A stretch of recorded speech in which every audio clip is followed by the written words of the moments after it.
কবিতার নাম প্রশ্ন। কবি রবীন্দ্রনাথ ঠাকুর।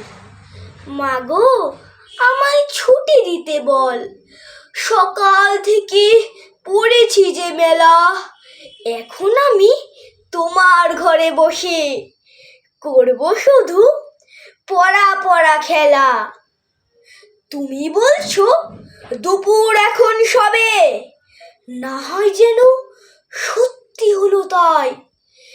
একদিনও কি দুপুর বেলা হলে বিকেল হলো মনে করতে নাই? আমি তো বেশ ভাবতে পারি মনে, সূর্যি ডুবে গেছি মাঠের শেষে।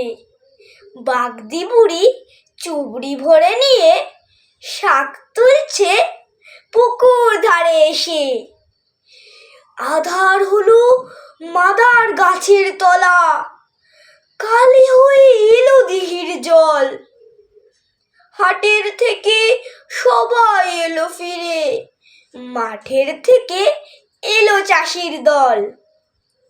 মনে কর না উঠলো সাঁঝের তারা, মনে কর না সন্ধে হলো যেন। রাতের বেলা দুপুর যদি হয়, দুপুর বেলা রাত হবে না কেন? নমস্কার।